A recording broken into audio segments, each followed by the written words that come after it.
अपने कारनामों से सुर्खियों में रहने वाला बिहार का शिक्षा विभाग एक और कारनामे से सुर्खियों में आ गया है। बिहार के सरकारी स्कूलों में संस्कृत की परीक्षा के प्रश्न पत्र में इस्लाम से जुड़े 10 सवाल पूछे गए हैं, जिस पर सियासत तेज हो गई है। केंद्रीय मंत्री गिरिराज सिंह ने एक बार फिर बिहार के शिक्षा विभाग पर सवाल उठाते हुए सोशल मीडिया एक्स पर परीक्षा का प्रश्न पत्र पोस्ट किया है और लिखा है कि बिहार में संस्कृत का भी इस्लामीकरण हो गया है। बिहार के सरकारी स्कूलों में संस्कृत की परीक्षा में इस्लाम से जुड़े 10 सवाल पूछे गए हैं, जिसको लेकर गिरिराज सिंह ने बिहार और शिक्षा विभाग पर सवाल उठाया है। 9वीं कक्षा के संस्कृत का यह प्रश्न पत्र है, जो 26 अक्टूबर को सरकारी स्कूलों में दिया गया था। इस संस्कृत के इस सवाल में ज्यादातर सवाल इस्लाम और मुसलमानों के त्योहारों से जुड़े ही पूछे गए हैं, जिसको लेकर केंद्रीय मंत्री गिरिराज सिंह ने सवाल उठाया है और कहा कि बिहार में संस्कृत का इस्लामीकरण हो गया है, क्योंकि संस्कृत के सवाल में संस्कृत और सनातन के ज्यादा इस्लाम से जुड़े हुए सवाल पूछे गए हैं।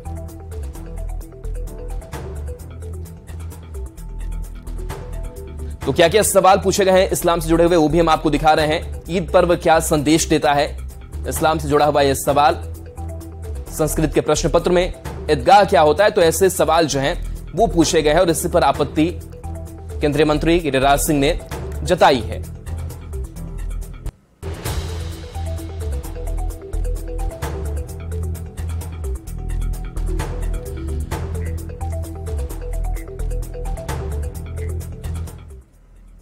तो गिरिराज सिंह के इस पोस्ट के बाद बिहार की सियासत गर्मा गई है। सत्ताधारी दलों के नेता सरकार और शिक्षा विभाग के बचाव में जुट गए हैं। आरजेडी, जेडीयू और कांग्रेस के नेता गिरिराज सिंह पर आरोप लगा रहे हैं कि वे धर्म की ही राजनीति में लगे रहते हैं, बिहार के लिए तो कभी कुछ नहीं किया। गिरिराज सिंह इतने सालों से मंत्री हैं। महोदय, आपसे जानना चाहता हूं, एक बिहारी होने के नाते बिहार के लिए सिर्फ एक काम बता दीजिए जो आपने किया है मंत्री रहते हुए। अब दूसरी बात, आपने कहा संस्कृत का इस्लामीकरण हो रहा है। आप अज्ञानी हैं। भाषा किसी धर्म मजहब का नहीं होती। हमारे यहाँ जो भोजपुर का इलाका है, हिंदू हो या मुसलमान वो भोजपुरी बोलते हैं, और मिथिलांचल में हिंदू हो या मुसलमान वो मैथिली बोलते हैं।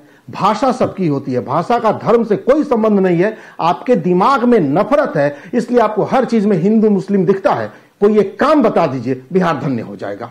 अब संस्कृत का कोई इस्लामीकरण कैसे कर सकता है?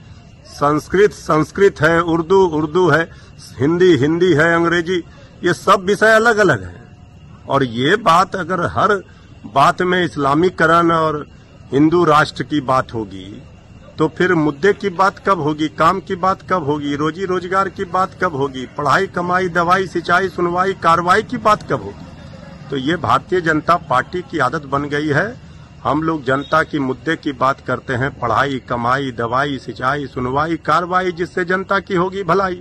भाजपा के जितने भी नेता, खासकर गिरिराज सिंह, अपने ऊल जरूर बयान के लिए ही जाने जाते हैं। इनके लिए सबसे बड़ी प्राथमिकता है कैसे सांप्रदायिक सौहार्द खराब हो। इनके लिए बुनियादी मुद्दों की चर्चा तो कहीं है ही नहीं। हिंदू मुसलमान, भारत पाकिस्तान, कैसे द्वेष फैले, इसी में लगे रहते हैं।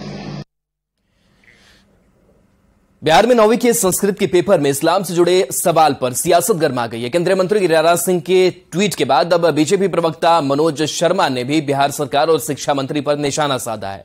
मनोज शर्मा ने कहा कि शिक्षा विभाग पूरी तरह से पथभ्रष्ट हो चुका है और सरकार तुष्टीकरण की नीति पर काम कर रही है। बिहार के शिक्षा मंत्री ने का कारनामा पूरा देश देखा, और जिस तरह से शिक्षा मंत्री ने भारतीय संस्कृति को, भारतीय लोगों की आस्था को अपमानित करने का काम किया, उसकी देखरेख में उनका शिक्षा विभाग भी वही कार्य कर रहा है।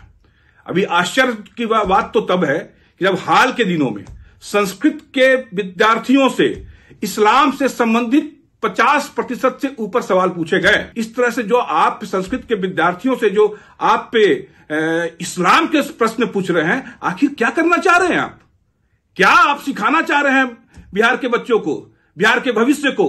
और आप ध्यान रखिए, कास्ट सेंसस हुआ है, 85% बिहार में हिंदू हैं, और इस तरह से हिंदू की भावना को आप आहत करेंगे तो इसका आपको जबरदस्त राजनीतिक खामियाजा भुगतना पड़ेगा।